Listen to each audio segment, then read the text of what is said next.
오늘 우리는 요한복음서의 말씀으로 은혜를 받고자 합니다.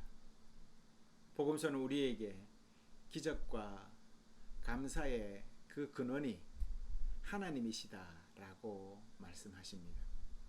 그것을 굳게 잡고 힘내어서 살아가라고 오늘 우리에게 이 말씀을 주신 줄로 믿습니다.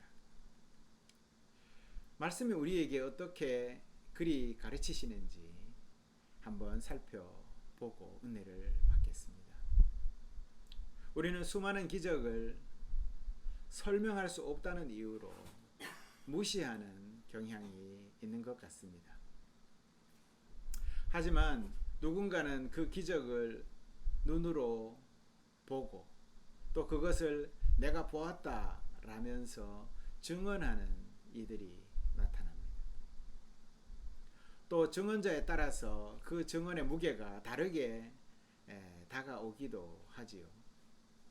증언자가 만약에 지적인 수준이 높거나 사회적인 지위나 권력이 있는 사람의 경우에는 그 증언이 신빙성 있게 들리지만 학식이 낮고 사회적 직위가 낮은 경우에는 그 증언은 무게감이 없이 들리게 됩니다. 오늘 복음서에서 오병이어의 기적이 일어나고 수많은 기적을 사람들이 배불리 먹는 기적을 경험하게 됩니다. 이후에 예수님의 일행이 바다를 건너서 가버나움으로 가게 됩니다. 그때 예수님이 물 위를 걸어오시고 풍랑을 잠잠케 하십니다. 이후에 배는 가려던 땅으로 이르게 되었다라고 합니다. 오늘 우리가 읽은 요한복음서 앞에 6장 초반부에 나오는 이야기들입니다. 오병이어와 바다 위를 걸어오시고 풍랑을 잠잠케 하시고 그리고 오늘 이 본문이 이어지는 것이죠. 사람들은 그 사이 수많은 기적을 경험합니다. 오병이어의 기적을 경험했고 또한 예수님이 바다 위를 걸어오시는 그러한 경험을 했습니다. 기적을 경험한 사람은 예수님의 기적을 맛본 사람들이죠. 그 사람은 자신이 경험한 기적을 다른 사람들에게 말할 수 있습니다. 그것을 우리는 증언한다라고 합니다. 하지만 한 가지 여전히 풀리지 않는 사실이 오늘 복음서 안에 있습니다. 그것이 무엇인가? 그것은 주님이 떡을 떼기 전에 감사 기도를 들으시고 나서야 음식을 나누어 주었다라는 사실입니다. 여러분 한번 생각을 해보십시오. 예수님이 굳이 그렇게 하실 필요가 있었을까? 여러분 이 기적이 완전하게 예수님의 기적이 되려면 사실은 누군가의 도움을 받지 않아야 온전히 예수님의 기적이 되는 것입니다. 그리 직접 예수님이 행하셔야 하는 것이죠. 그런데 오병이어의 기적을 우리가 한번 생각해 보십시오. 마치 예수님의 감사 기도는 자신의 역할은 오간데 없고 하나님 아버지가 다 하신 것처럼 감사 기도를 올리고 있는 것 같습니다. 그런 모습에서 무리들과 제자들이 예수님의 능력을 의심하게 하는 작은 돌뿌리가 되었던 것입니다. 여러분이 예수님이라고 한번 생각해 봅시다. 그리고 기적을 일으켰다고 한번 생각해 봅시다. 그래서 빵을 직접 손으로 떼어서 나누어 주었는데 그 빵을 5,000명이 먹었다면 이 기적은 누구의 능력이 되겠습니까? 온전히 여러분의 능력이 되겠죠. 하지만 예수님은 오병이어의 기적에서 별로 하신 것이 없습니다. 단지 작은 도시락을 들어 올려서 하나님 아버지께 감사 기도만 드렸고 그리고 그것을 떼어서 제자들에게 나누어 주고 그것을 제자들이 사람들에게 나누어 주었던 것이죠. 그런데 어마어마한 기적이 일어난 것입니다. 물론 주님은 빵을 가지시고 당신 권위로 다시 나누어 주시기는 했지만 빵도 어린아이의 빵이고 빵이 늘어난 것도 아버지께 감사를 드린 것을 보니 아버지의 권능이 나타난 것이고 예수님은 이래저래 기적에서 맡은 역할이 없어 보입니다. 우리는 이런 예수님의 모습을 통해서 성부 하나님과 성자 하나님 사이에서 독특한 관계를 확인할 수가 있습니다. 여러분도 잘 아시다시피 삼위일체 하나님은 성부, 성자, 성령 하나님이십니다. 이 세 분은 사랑으로 하나가 되십니다. 성부 하나님은 성자 하나님께 당신의 모든 권위와 능력을 이양해 주십니다. 그러니 삼위의 하나님은 각각이시지만 그 능력이나 권능이 동일하시다라는 것입니다.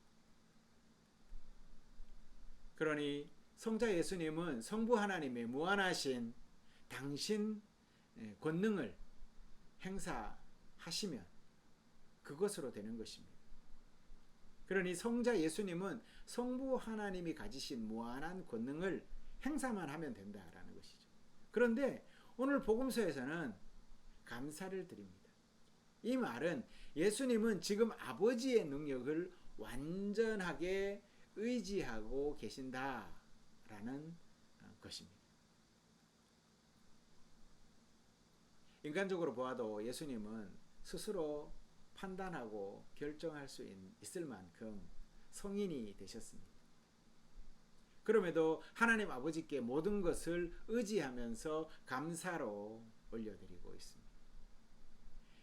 예수님이 능력이 없어서 그러신 것이 아닙니다.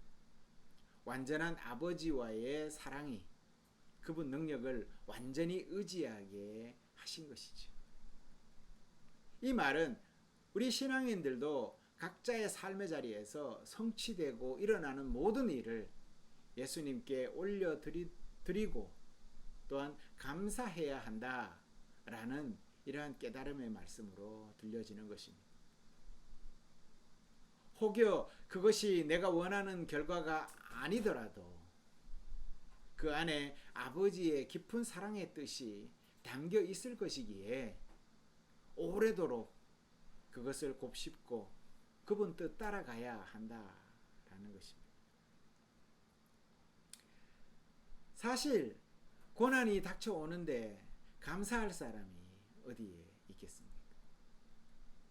하지만 기적을 눈앞에서 목격한 제자들처럼 하나님의 신비로 구원받은 우리들은 상황이 아니라고 해도 감사할 수 있어야 하겠습니다.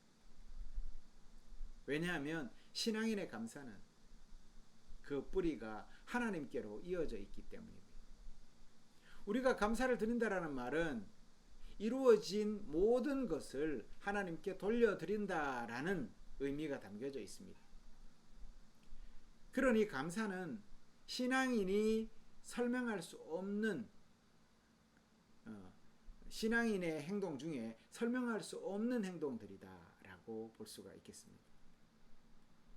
여러분들도 잘 아시다시피 수많은 순교자들과 기독교 성인들의 상황과 여건이 그들의 상황과 여건은 도저히 감사드릴 조건이 아니었음에도 감사를 드린 그 모습을 우리는 역사 속에서 살펴볼 수 있습니다. 이처럼 믿지 않는 이들이 바라보면 아니 저런 상황인데도 기도하고 감사드리는 것이 말이나 되는가? 이런 비난을 쏟아내기도 합니다. 특별히 이런 일은 장례식장에서 보면 잘 나타납니다.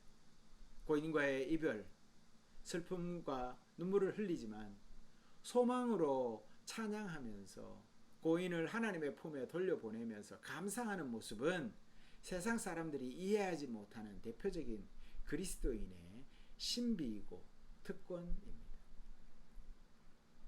그러니 오늘 예수님의 감사는 하나님께 그 뿌리가 분명히 다 있다는 것을 알 수가 있습니다. 제자들 또한 바다를 건너는 기적을 바라보면서 언제 여기에 당도하셨느냐라는 기쁨과 놀라움의 표현으로 그 기적에 참여하고 있습니다.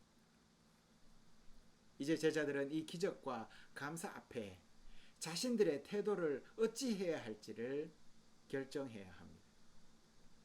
분명히 그 기적을 바라보는 이들이 기뻐하고 감사한다면 그것은 하나님께 영광이 돌아가는 것이고, 그 감사의 행동과 마음은 하나님께 자기 믿음을 고백하는 행동이기 때문입니다. 우리들은 예수님을 찾아서, 무리들은 예수님을 찾아서 호수를 건넙니다. 그들은 불완전한 믿음으로 주님을 찾습니다. 이들은 주님의 초월적인 능력과 일어난 기적을 믿습니다. 그러나 아직 감사에까지는 이르지 못하고 있습니다. 이들은 아직도 예수님을 온전히 경험하지 못하고 있는 것입니다. 호수 반대편 기슭에서 예수님을 발견한 사람들이 묻습니다. 선생님, 언제 여기에 오셨습니까? 그들은 배도 없이 호수를 건너신 예수님을 보고 놀랍니다. 놀라는 사람들에게 제자들은 이 물 위를 걸으신 기적과 관련하여서 사람들 앞에서 보고 듣고 경험한 것을 증거할 수 있는 증인이 됩니다. 풍랑이 일고 죽을 고비에서 물 위를 걸어오셔서 자신들을 구하셨다라고 증언하는 증인이 되는 것입니다. 성도 여러분, 여러분은 여러분 삶의 자리에서 일어나는 다양한 기적적인 일들 혹은 일상 중에서 이 모든 것들이 하나님의 기적이라고 생각해 보신 적이 있으십니까? 우리 일상 속에서 일어나는 모든 일이 우연히 일어나는 것일까요? 대표적으로 어떤 이들은 깊은 병상에서 일어나서 기적을 경험하기도 합니다. 또 어떤 이들은 고민스러운 문제 속에서 오랜 세월을 지내오다가 고민이 풀려 감사하기도 합니다. 믿음은 그렇습니다. 믿은 뒤에 예수님의 말씀과 행적이 믿어지게 되면 이처럼 증언하고 싶어지는 것입니다. 선생님, 언제 여기에 오셨습니까? 이 물음 속에서 곁에 서 있던 제자들의 마음속에 증인으로 나설 담대함과 울림이 솟아오르지 않습니까?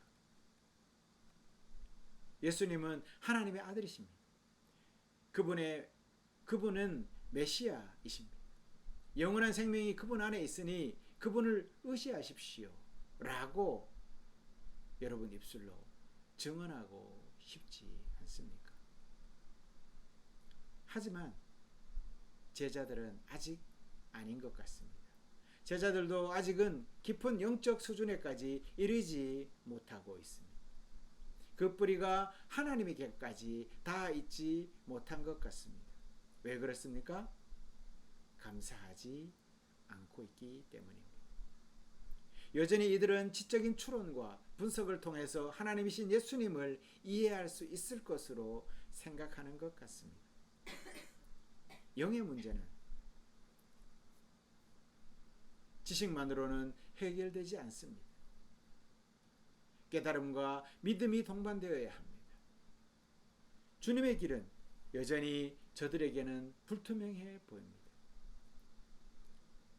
그러니 감사기도를 드리시는 예수님의 모습이나 물 위를 걸으시는 주님의 기적을 세상 경험으로 이해하려고 해서는 안 됩니다. 이런 제자들의 모습은 성경 속에서 잘 나타나 있는데 대표적으로 예수님이 제자들의 생각과 달리 예상치 못한 곳에서 갑자기 나타나시고 이동하시는 것을 보면 잘 알 수가 있습니다. 그러니 성도 여러분은 믿음으로 되어지는 기적과 같은 일들 앞에서 감사하는 성도들이 되십시오.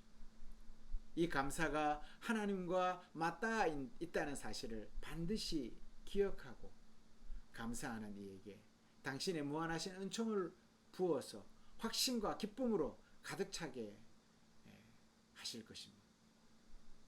그런 이들이 그분 기적 앞에서 감사하는 이들로 세워질 것입니다. 산상교회 성도 여러분, 다가오는 한 주간 기적과 감사의 근원 되시는 주님 의지하는 모든 분 되시기를 간절히 소망합니다. 기도하시겠습니다.